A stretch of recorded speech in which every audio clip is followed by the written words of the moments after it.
ऐसा है जिसमें सूर्य की किरण नहीं जा रही है, तो पूछा गया, विचार किया गया कि पाताल लोक में प्रकाश कैसे होता होगा, उजाला कैसे होता होगा, पाताल लोक प्रकाशित कैसे होता होगा। सारे लोकों में सूर्य की किरण जाती है, केवल एक पाताल लोक में सूर्य की किरण नहीं जाती। रसातल में जा रही है, तलातल में जा रही है, सब जगह पर सूर्य की किरण जा रही है। बस एक स्थान पाताल लोक ऐसा है जिस पाताल लोक में सूर्य की किरण नहीं। पाताल लोक में सूर्य की किरण नहीं पहुंची।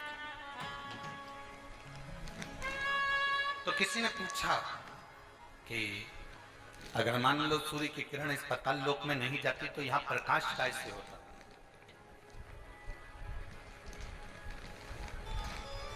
यहां इतना प्रकाश कैसे होता है? तो शास्त्र कहता है, वेद व्यास जी ने स्कंद पुराण में वर्णन किया कि पाताल लोक में सूर्य की किरण भले ना जाए, पर वहां जो प्रकाश है, वहां जो उजाला है, वो प्रकाश, वो उजाला, जितने पाताल लोक में सर्प रहते हैं, नाग रहते हैं, उन नागों के मस्तक पर जो मणि रहती है, उस मणि का प्रकाश इतना रहता है कि पाताल लोक में सूर्य की जरूरत नहीं पड़ती, वहां प्रकाश ही प्रकाश होता है।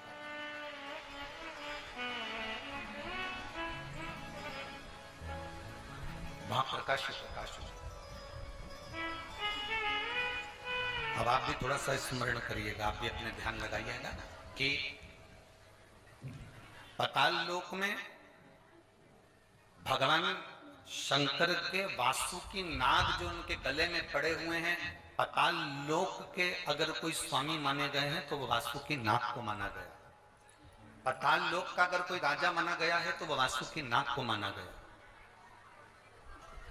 पाताल लोक का अगर स्वामी कहा गया है तो वो वासुकी नाग को कहा गया। और वासुकी नाग कहां पर है? भगवान शंकर के जम के बोलो जरा, शिव जी के गले।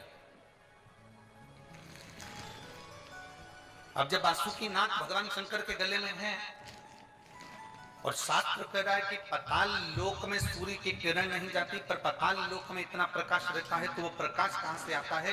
तो शिव महापुराण की कथा कहती है, वेदव्यास जी स्कंद पुराण के अंदर कहते हैं कि जितने पाताल लोक में सर्प रहते हैं, उस सर्प के मस्तक पर मणि होती है, उस मणि का प्रकाश इतना रहता है कि पूरे पाताल लोक में प्रकाश ही प्रकाश रहता है। उसी तरह भगवान शंकर ने वासुकी नाग से, गले में वासुकी नाग को जब भगवान शिव अपने गले में धारण करते हैं तो वासुकी नाग से कहते हैं, सुन वासुकी, जो मेरे ऊपर जल चढ़ाने के लिए आएगा, जो शिवलिंग के ऊपर एक लोटा जल चढ़ाने के लिए आएगा, वासुकी नाग सुन, उसकी जिंदगी में कितना भी अंधेरा हो, और अगर